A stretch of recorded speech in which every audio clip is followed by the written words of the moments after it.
Hey everybody, welcome to Planet Coaster College. I know the title of this video seems a little bit clickbaity, but trust me, it is definitely not. I'm actually going to be talking about a special technique using which you can make your coasters much more smooth and realistic than with any other way. The only thing is though, I do want to give a quick warning, it's a method that takes a lot of time to do. For some simple decent sized coasters it might actually take you hours to make a coaster this way. And also it's not a method that I came up with, it's something that Dustin, or you might know him as Kyle Sloan, came up with quite a while ago actually. And I have to give full credit to him, it's just something that barely anybody else has ever done before. And I think it's time that more of the community basically sees how you can make coasters in another way as well. So how does this technique work and why should you use it? Basically the technique boils down to something very simple. You have to make your entire coaster layout out of 4-meter long pieces and then smooth out all the pieces separately multiple times by selecting 4 pieces at the same time. I know that sounds a bit weird, so I'll explain it more throughout this video of course, but essentially what you're doing is breaking the game mechanics because the game has a good coaster builder. In fact, it's a really great coaster builder, but it doesn't have a heartline or continuous roll. And as someone who wants to make coasters as realistic as possible, or if you just want to make a recreation of a coaster that's as accurate as possible, it's really annoying to have to work with the lack of a heartline or a continuous roll on roller coasters, because these are actually very important elements in making coasters realistic. So as a quick explanation for those of you who don't know what I'm talking about, heartline is the line that a coaster rolls around when it goes through inversions or through banked curves. Basically, a coaster track doesn't bank around its own axis, but it banks around where the heart of the riders is approximately located, which makes them a lot more smooth. And that's also why, for example, if you look at barrel rolls from the front like this, you see a big spiral. So that's pretty important in making smooth coasters. Also, there's continuous roll, and this is probably better explained by taking a picture or taking a quick video of a coaster in-game which doesn't have continuous roll. And what it means is that there's a lack of a roll that keeps on smoothly going. What happens is that every time the coaster or the track reaches the end of a track piece in Planet Coaster, the banking sort of slows down for a little bit. So if you look, for example, at this inline twist or barrel roll which we have over here, you can see that at 90 degrees, at 180 degrees and 270 degrees, the banking kind of slows for a minute. It's kind of like the rolling is halted every now and then instead of the roll being smooth. So these are two pretty important things that you want to keep in mind if you want to make realistic coasters, and that are very much impossible to do in Planet Coaster because of the smoothing tool getting rid of your heartline, and also the lack of a continuous roll in Planet Coaster. So yeah, adding these elements to coasters should make them a lot more realistic and smooth. And as far as I know, using this 4-meter method is the only method to come close to realistic heartline and continuous roll. That said, it still breaks your game. It's definitely not the way that you're supposed to do it, which is of course also kind of proven by the fact that it takes hours to do it. And it also doesn't work in every case that you might need it for. And it creates some weird glitchy movements as well. If you look, for example, in the back car of a train, you can see all the cars in front of it kind of jitter. That said, it works very well for the nose POV, and if you just look at a coaster from off-ride shots, as you can kind of tell from the shots that I'm showing here, it's actually really smooth. If you look at some of these curves, some of these inversions, especially looking down the inversion, down the drop here, it's a lot more smooth than anything you can do with regular track pieces that are longer.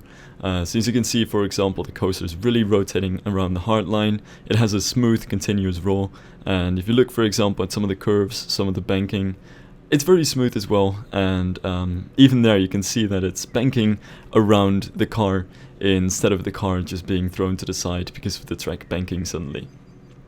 So yeah, without further ado, let's get into the game and show you how to do this technique and build a coaster this way. So for the sake of this tutorial, I'll be building a small hybrid wooden coaster. so I don't really have to work on too large of a coaster, and I can spend most of my time on actually explaining how you can use this method to make a smooth coaster. And something that's really important to keep in mind here is to turn on the banking offsets. This is how we're going to introduce heartlining into the coaster, and by building the entire coaster out of these 4 meter long pieces, we're going to prevent the smoothing tool from removing our heartline. Because that's really one of the biggest gripes. The smoothing tool removes hard lines if you've got large pieces going on, and even if you set the banking offset very high, smooth out the coaster enough and your hard line is completely gone. So that's something that we're trying to prevent here, and basically what we just want to do is roughly build our entire coaster layout using these 4 meter long pieces. Something that I always want to keep in mind here is to exaggerate the shape a little bit, because the smoothing tool will still get rid of some things slightly, so it will make your banking slightly less, and it will make your helixes slightly smaller, for example, even if it's just very mild. And also, of course, everything looks very jagged and weird this way, and that's really just something that you shouldn't pay too much attention to. Just keep in mind that things are going to look a little bit more smooth once we're done with the smoothing part of building. Right now you really just want to look at how you want to build the layout, where you want the coaster track to go, and how you want the banking and the inversions to be shaped. So in my case, I'm building a very small hybrid coaster, and in the last part of the layout here, I've sort of got that very small, quick section going on where it's very close to the ground and very quick, and going through a lot of tight twists and turns and small airtime hills. And in a few seconds the coaster should be done, and I'll give you a quick real-time overview of what it looks like. Alright, now that the easy stuff is done, it's time to head into the real trick, and the thing that makes building coasters like this take such a tremendous amount of time. But just before that, I want to quickly go over the layouts and kind of explain why the way that it looks is actually good in slightly more detail, because the most important thing is that you want the layout to generally follow the shaping that you're going for. So looking for a few very good examples of that, for instance, we've got a curve over here which looks absolutely horrible at the moment, but you can see if you sort of draw a line ignoring the smoothness, you can follow the general curve that it's going to go, and it's a little bit exaggerated as well. That's something I would really have to emphasize as well. Make it a bit more exaggerated in terms of banking, in terms of twists, and how tight the hills are than you really want them to finally be, because taking the smooth tool over it is going to get rid of a little bit of the banking, and especially if you've got some very tight hills going, like the one that I have, for example, over here, it's going to make that a little bit more smooth and a little bit more flat. So don't be afraid to make those kinds of sections very rough around the edges and really accentuate all of the curves and the hills of the coaster, because they will be kind of smoothed out by the smoothing tool. Alright, so now to move on to the actual trick, which makes this method of building coasters smoother than you can normally achieve. What you're going to want to do is smooth out the entire track 8 times in a very interesting way. Basically what you have to do is you have to select 4 pieces of track, hit the smooth all button, and then move up 1 piece of track, just like that. Grab the end and grab the beginning and move them up by 1 piece. Sometimes, if you've kind of lost count and you don't know how many pieces you're actually selecting, just go back to the last piece and kind of count from there. This is 2, 3, 4, there we go. And then you can pretty much continue on your merry way to the next piece. Now once you've done all of that, and once you've made your way through the entire track by using that method, and you've gotten to the end of the track, you're gonna have to repeat the same process but backwards. So you're gonna, starting from the back, basically grab 4 pieces at a time, hit the smooth button, and move back 1 piece. And once you've done that, once you've gone back and forth with that method, you need to repeat that process 3 other times. You can do it 2 times as well, but doing it 3 more times gives you a slightly smoother result. It is a very slight difference though, there's just slightly less rattle in it. But basically you have to do that recommended 3 times, so you go back and forth, back and forth, back and forth, and for a last time, a 4th time, back and forth. And once you've done that, and depending on your coaster layouts, that can take from 1 hour up to a few hours, you've got a very smooth coaster. And the question is if it's really worth it to go through that entire process, because it's very harsh to do. But just for the sake of this coaster, I'll try and put myself through it with this coaster and show you what the end result looks like. That said, yellow fruit or grapefruit is also a pretty good reference for what this kind of method will give you in terms of layout. Something to keep in mind though is that you really want to use this method between every fluid section of your track, and what I kind of mean by that is that you have to do this continuous back and forth between brake runs or lift hills, but you don't want to include the lift hill. So you don't want to use this process on the lift hill itself, and you want to stop it right before you hit a brake run. And if for instance you've got a brake run in the middle of your coaster track, I recommend splitting the coaster up and first smoothing out the first half of the coaster this way, and then smoothing out the section after the midway brake run after that separately. But yeah, let's get into the time lapse and show you what this process looks like, and it's gonna be pretty stupid. Alright, so here's time-lapse footage of me regretting my life decisions and trying to smooth out this entire coaster, and you can actually see that it is really being much more smooth for every single time that you go over it. So this is the first round, and this is just going forward, but you can already tell that everything is starting to look a bit more smooth, and it just keeps getting a little bit better for every time that you go over it. And doing it 4 times in total, as in going back and forth 4 times, is probably just the right balance between not doing it too much, but at the same time smoothing out quite nicely, because if you do it too much, then the smoothing tool will still get rid of too much of your shaping as well. Now something that I do want to say about this is that I did some separate smoothing in some areas where I needed that, like just in that curve.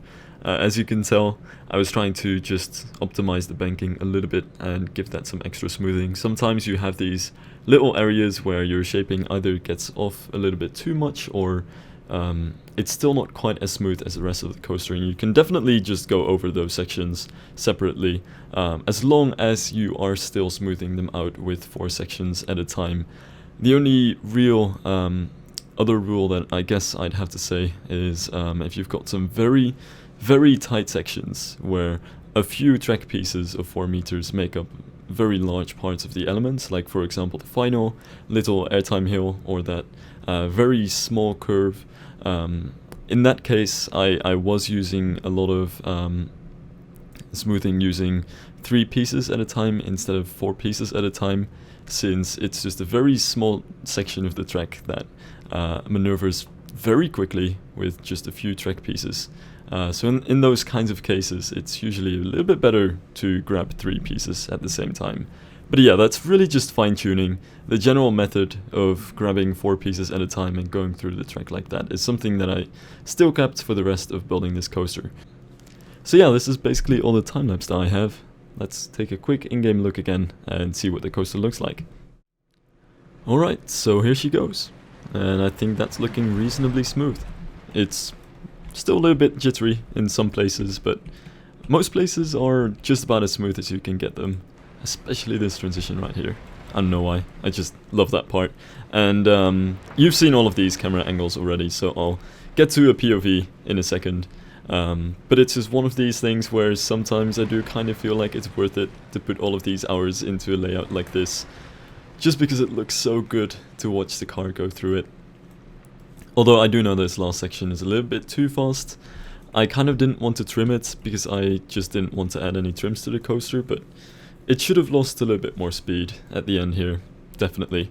But yeah, let's get on board with the train here. The other one, that would be. And go into the front seat.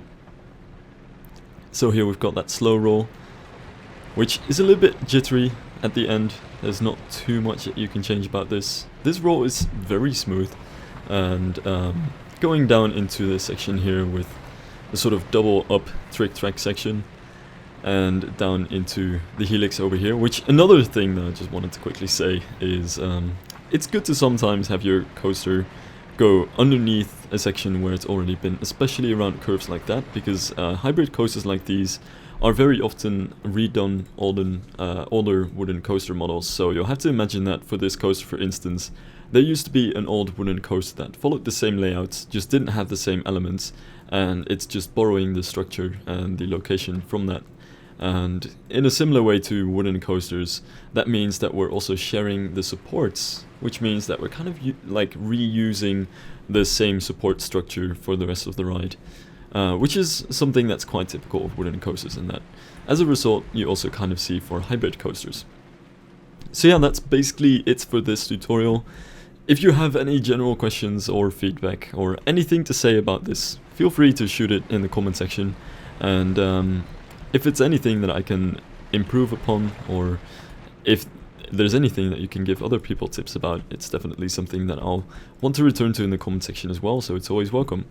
And yeah, that's basically it for this video. So thank you guys for watching, and I'll see you guys in the next episode of Planet Coaster College.